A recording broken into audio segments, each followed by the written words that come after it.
and more people, of course, getting private health insurance plans this year. Many for the first time ever, so there's still a lot of confusion about what all these new terms mean.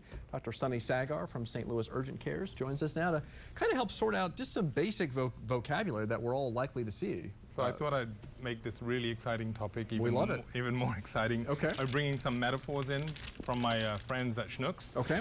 And so first thing I want to say is that health insurance is not all it's cracked up to be. It's a great idea. Everyone should have it for catastrophic problems. When I say catastrophic problems, I'm talking about getting hit by a truck, getting cancer, getting a heart attack, needing a bypass, having a brain tumor. These are things that most people could not begin to pay for out of You couldn't pocket. cut a check for those things right away. Right.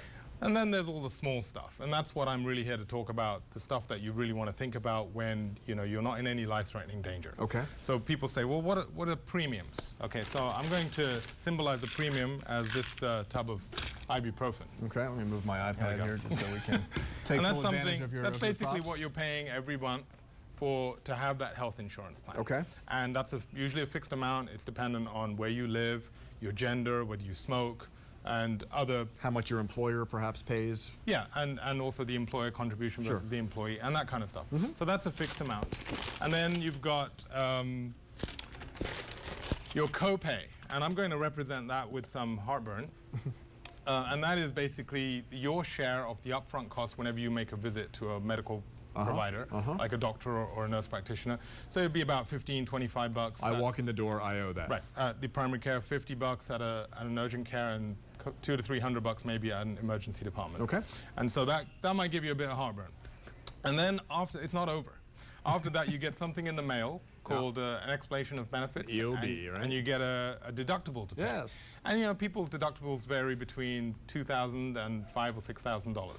And this is even after the Affordable Care Act. Right. And that might give you something which you might need this for. Nitros. Oh, is that nitroglycerin? Yeah. Oh. So you might... I've never tried that. Might get a bit of chest pain because that's kind of a big cost. And then okay. And so in many cases, after the deductible is paid, that's when the insurance company will start paying for all your costs after you've got all of this. But that's usually an 80-20 scale, right? Well, that's called co-insurance. Right, okay. After you've met your deductible, oh boy, you're going to get a pain in another part of your body. I've done this for a long time. This is the only time that I've really had hemorrhoid wipes as part of the segment. I appreciate it. I couldn't think of anything more. No, right. So and that's usually like a 20% co-insurance you pay, and so you may actually always have to pay something towards it. After you've paid all of your share, all of this together is called your out-of-pocket maximum. Okay. Actually, specifically these top three, the copay, the deductible, and the co-insurance. After you've paid your out-of-pocket maximum, which could run into thousands of dollars, and normally does for most people, then the insurance company will start paying towards it.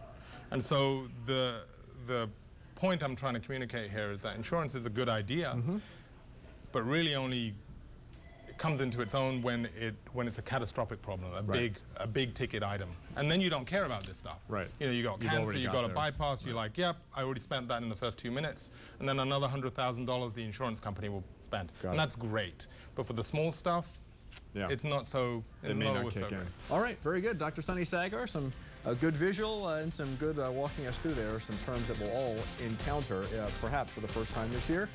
Dr. Sunny Sagar is the owner of St. Louis Urgent Cares, and you can find more information about his facilities on our website. We'll be right back.